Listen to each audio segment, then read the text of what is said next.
Okay, Miss Cronin, thank you for letting me talk to you today about your lesson from last week. So we are going to discuss just for a few minutes about what your lesson was about some what we want to reinforce in your lesson, about some strengths, and then also about some things that maybe you could refine in the future. So just the first question here, if you don't mind, tell me about your about the novel that you were reading in your class. What was the title of it again? The title is Among the Hidden, and it is a 2010-2011 Lone Star book, which I wasn't even aware of when I chose it. It's fiction, and it's about children that are the third child in their family have to be hidden because there's a population law, and if they're found, they can be put to death. So it's a story of how this one young boy survives it. And it's a sequel. Actually, there's 7 in the series.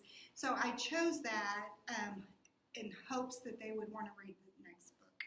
There's 7 total. And so where does this book fall in? It's number 1. It's the very first one. Yes, and I just finished reading them the first chapter of the second book. Okay. You know, because I'm trying to hook them. So your hope is that they will continue to read. That's okay. Absolutely. I totally get that. And it was called Among the Hidden. Among the Hidden. Okay. Yes. And the author's last name is Haddix, Haddix.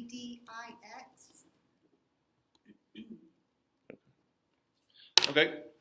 So tell me a little bit about your lesson, and then tell me also, if you don't mind, how you think overall the lesson went. Okay. I'm going to think a minute about my lesson. What I know, it was vocabulary, and I think it was using context clues. We did the crossword puzzle. Is that correct? Did we do a crossword puzzle? I'm sorry, I'm old. Don't believe you did. I think we were looking at words. You looked up words, and you had kind of like a challenge at the end who could find the words quickest. Okay. And then they would read it out loud. Right. And I think use context clues to kind of define the words. So that they would see the words in context. Correct. And not just memorize a list of words. Correct. Yes. So what is it you want me to tell you? Is it a lesson that I would have used, during the regular school year? Possibly, but it probably would have just been the last 10 minutes of class. Okay, guys, let's work on this. Mm-hmm. And then we could have continued using those words, in our writing or throughout other lessons. Okay. But when you make it a challenge like that, that's when they're really, I think, internalizing it. And they're also, if they're competitive, which most of them were, right, then they're going to be more on guard, and they're going to be more, I think, engaged and more in tune, which is what I saw. Okay, a little more about, can you tell me some more of the strengths that you saw from your lesson? You guys mentioned a little bit about the game and stuff. Anything that really pops out to you? I saw some things, so I'm just going to see if you can mention anything you saw. And just the engagement alone. Just the engagement, I think they were on point. And that is because I made it a competition. Also, it wasn't a worksheet. I mean, it was a crossword puzzle. So anything that's different than just pushing the pencil, across the paper. But I can tell you one of the weaknesses for sure is I don't remember including any writing. Did I? I don't believe so. I don't believe so. And again, So cross-curricular, it was kind of more zoned in on reading and context clues. Right, but I understand what you're you saying. should always include writing, and I didn't do that. And then, I feel like I'm trying to defend myself. No. But, it's not like this sounds terrible, but it's not like I put as much thought into the lesson as I would have if it were something that I would be working on continuously. Yeah. I know that sounds terrible, but it's the truth. No. I understand that. So, and what I've learned so far in my class is that no matter where we are, I think you're obviously a great teacher, experienced teacher. From what I've learned is that if you're a beginner teacher, if you're an experienced veteran teacher, there's always growth that you can learn from others, from yourself, and just to keep growing as a teacher. Absolutely. So I'm not here to tell you anything negative. I thought it was a very good lesson. This is as much learning for me as it's for you. Probably more so for me, actually. So, but anyway, here's some strengths that I saw. I saw the engagement. I saw everybody was engaged in the novel, and especially when we went to the competition towards the end. I really liked, you did a lot of questioning. Go back and see. Okay, so let me kind of go back here real quick. You, as far as engagement, I felt like you did a good job of getting everybody involved.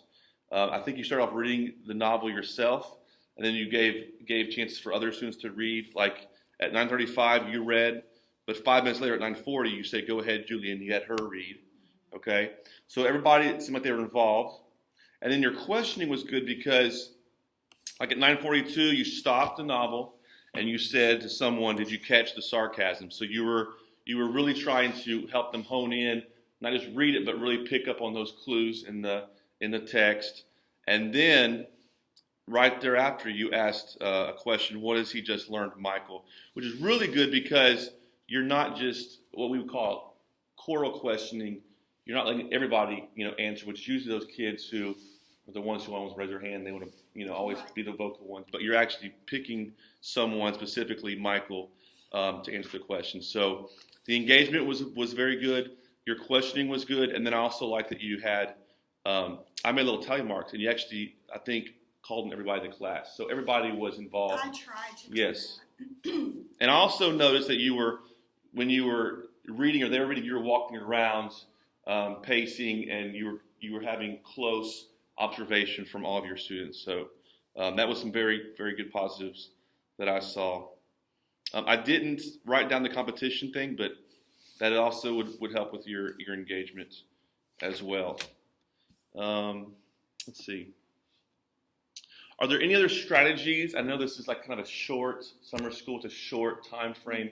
Any other strategies that you could use in the future or that you use during the regular school year to help with your student engagement, to help your kids, all of your students stay engaged in your lessons? Well, there would have been more time for them to talk with each other. But when you have a short amount of time, you're just trying to get the most out of it. But they would have had a chance to turn to their partner, talk, maybe, write a sentence. They could write a sentence, but leave out the vocabulary word, switch with their partner would figure out what word goes there. They'd have to include their context clues, something like that. They could write sentences and pass them behind them, and just something that they would do together, not just individual. Okay. And more writing. Some more collaboration and more student discussion. Absolutely. Okay. I left out also, as far as engagement, there's a lot of positive praise. So your climate in the room, as far as from my point of view, was very positive. And like some evidence here, I saw you were like, woohoo, but you're like, woohoo, And then you said, like, you go, Julie, So you had a lot of positive reinforcement, a lot of positive praise, which helps your classroom climate. Right. And of course, you were walking around and you weren't just staying in one spot. The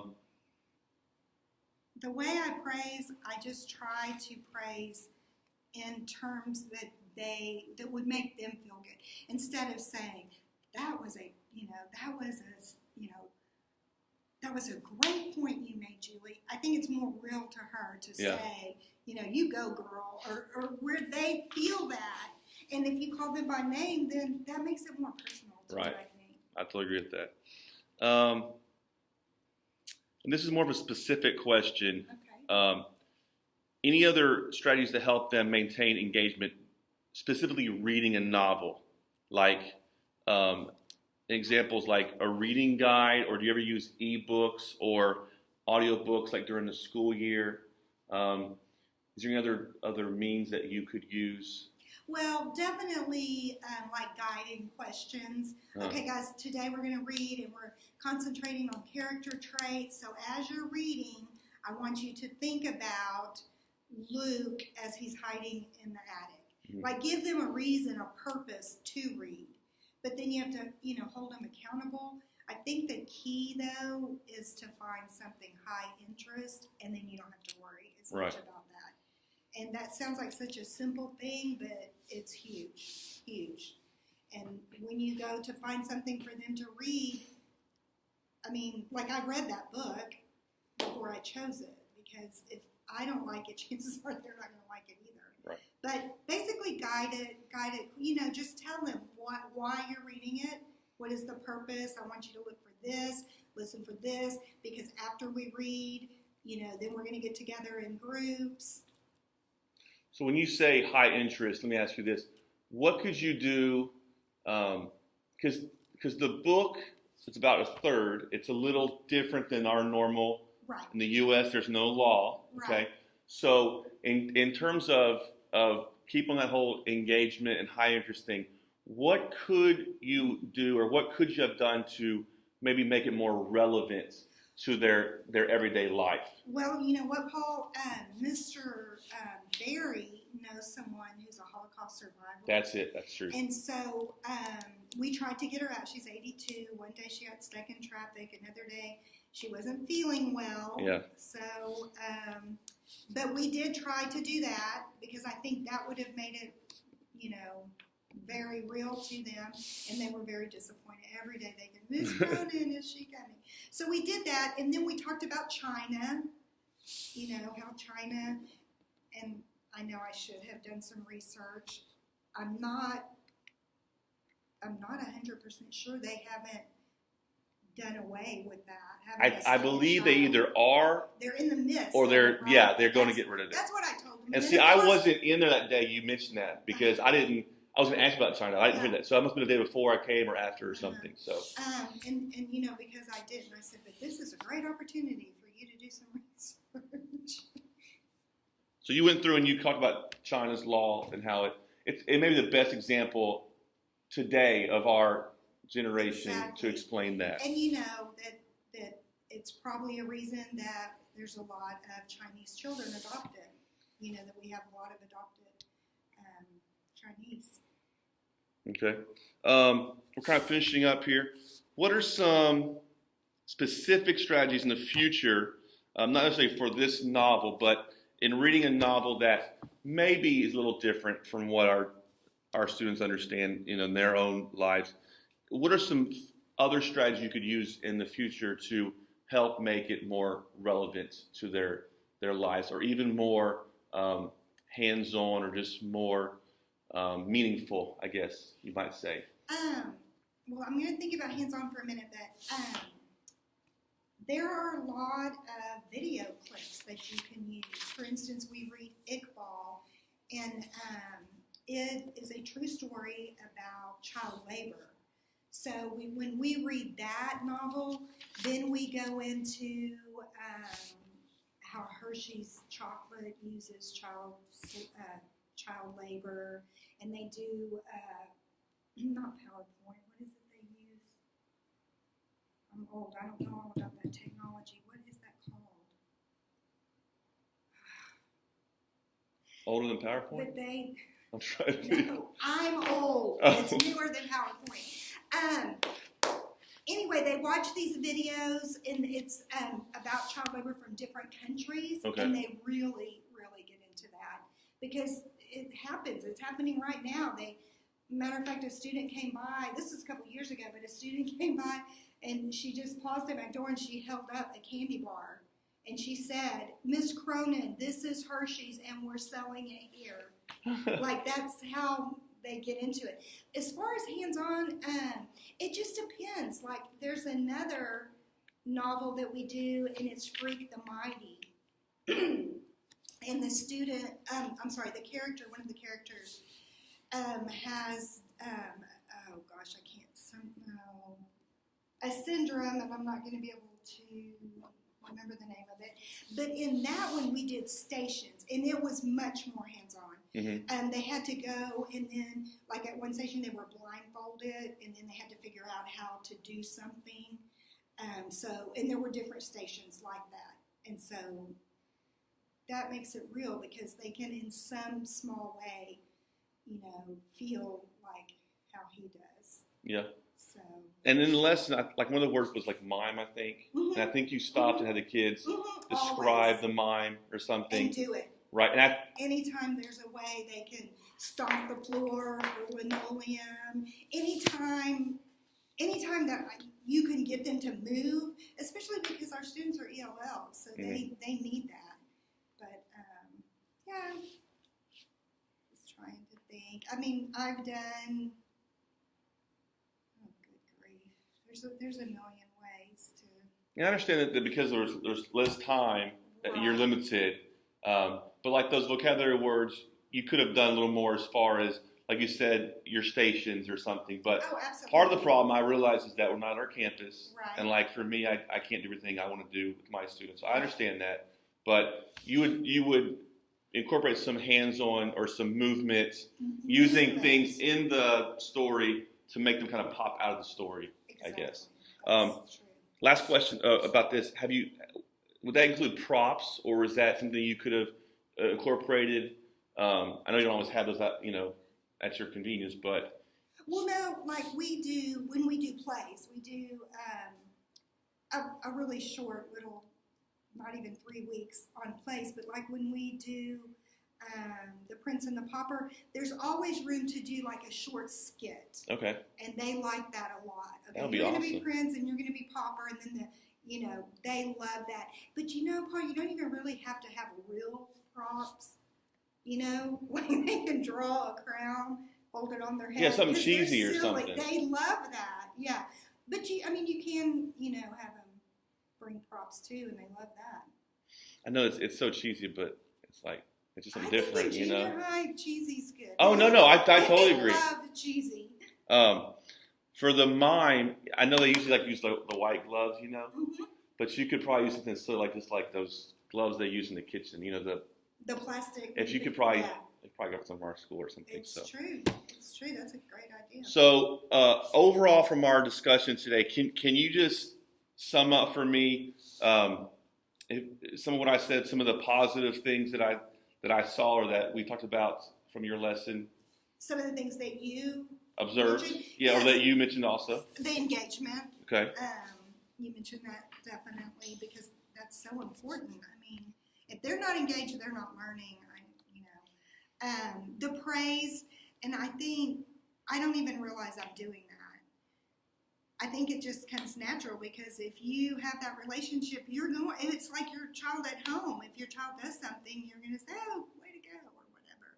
So you mentioned that, and the engagement, the praise, and the questioning. Yeah. And it was building. It was building at times too, which is really good. Yeah. And again, I mean, I can't say enough. There were lots of writing opportunities there, that I missed. But. Okay. Is there any questions you have for me or anything about your lesson or? How do you rate it? I don't want to put you on the spot, Paul. We're actually not rating the lessons. We're just scripting and then giving our. We're rating lessons that TEA's rated. But well, let me ask you this, because this I think is one of my weak points. How do you think I was on the pacing, the time? How was it moving like at the pace that it should have been? Since I'm not like a reading teacher, I didn't know your schedule. Mm-hmm. How much of the novel did you read every day? Like that depended on what activity we were doing along with it. But I think when you were in there, did I just read one chapter?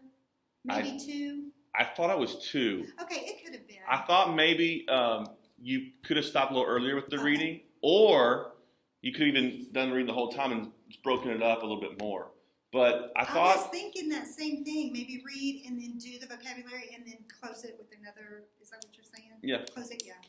But I thought your questions were so good that it did kind of break up the novel a little bit, And I'm just a big questioning guy. So while, I think you could always ask more questions, I guess. But yours were very, very good, very relevant. I thought it was overall really, really well done. The one thing I'm trying to work on is I do, ask a lot of questions. I'm a curious person myself, and I really do, as I'm reading, I really am thinking what's going to happen next, which is what I'm trying to, teach them. But I'm trying to, instead of just, at the end, are there any questions, like give them an opportunity to just comment, to just share, instead of them having to only answer what I'm asking. All right. Well, thank you so much for letting me talk to you and observe you. And I owe you big time. So. Oh. And I think the kids are coming, so it's perfect. Yes.